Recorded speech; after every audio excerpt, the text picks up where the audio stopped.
Hi, my name is Randy Rolfe, and I'm president of the Institute for Creative Solutions, and I'm sharing foundational concepts about vibrant health through natural living. And today I want to talk about possibly the most important factor, and that is proper sleep. And we think of diet and exercise and avoiding toxins and dangerous situations, but sleep is important to all of those. And it's very interesting that in the 40 years that I've been teaching nutrition and natural health, it's become quite clear that we only appreciate different lifestyle factors when they are in danger of disappearing. We only noticed minerals when they were disappearing from our agricultural soils. We only noticed vitamins when we started eating very refined foods that didn't have them anymore, and so on. And now we are appreciating sleep because we're in a sleep crisis. Surely you've noticed sleep clinics jumping up all over the place, articles in top magazines constantly with people with all kinds of brain scanner things on their heads. And we realize that people are not getting enough sleep and not getting a deep quality sleep. And there's lots of reasons for this. One is stress, which affects how the brain works and makes the body more acidic, so it's harder to relax.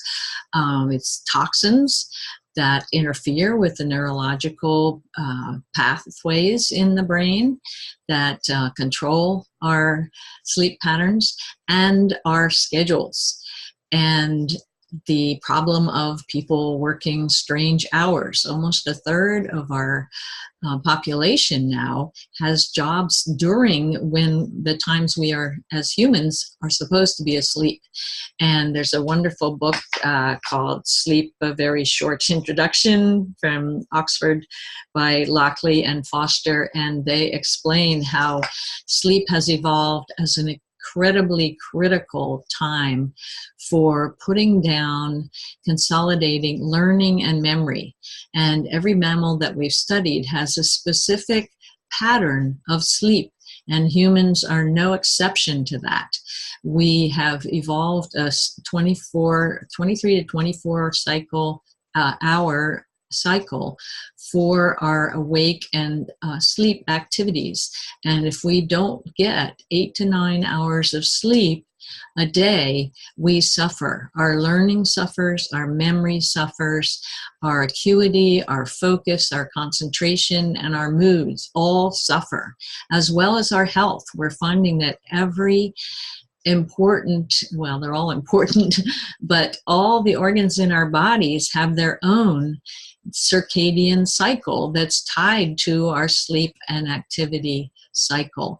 And when these get out of whack with each other, all kinds of nasty things happen. If digestion's not working, with our immune system, with our nervous system, with our circulation, and all the controls between all these organs to nourish and to replenish and to relax and rest and rebuild, then the degenerative diseases invade.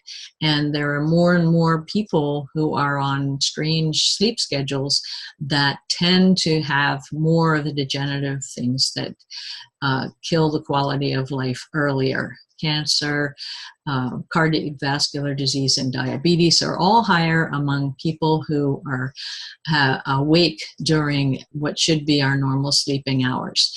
So that being said, we need to guard our sleep, and particularly with babies and kids, make sure that they're in a dark room during those nighttime hours. And if they do want some kind of little night light, it should be red, not blue, because blue is the wake-up color. And make sure that they're calm and relaxed and have a good sleep routine so that they will fall asleep and get into a deep sleep. So you have to have temperature good, circulation good, light good, to allow any person to get into a deep sleep. So those routines are just as important for us adults. And if we're watching a TV screen or falling in sleep in front of a TV screen, which emits blue light, we're not likely to get into the deep sleep. If you're sleeping on a good magnetic surface that helps restore the body to a more relaxed state, you're more likely to get into a deep sleep, just like people who are camping out on the earth where they're in a good magnetic field and don't have all their electronics around them. They will tend to get into a deeper sleep. The electrical in all our homes and appliances, and now all the Wi-Fi, going up to the 5G coming, which is even worse. We're basically going to be microwaving ourselves. So it's really important to try to turn off as many appliances as you can at night, not have LCD, LED and appliances anywhere near your bed, your sleeping area, and have a comfortable bed and so on. Guard your sleep. That's the first thing, and you'll make better food choices. You'll feel like exercising because you'll wake up with some energy, and it all starts with good sleep. And get to bed at a reasonable time. If you wait till 2 or 3 in the morning, chances are not good you're going to have the full 5 or 6 cycles of non-REM and REM sleep. So that's enough about sleep for today, but guard your sleep. Thank you.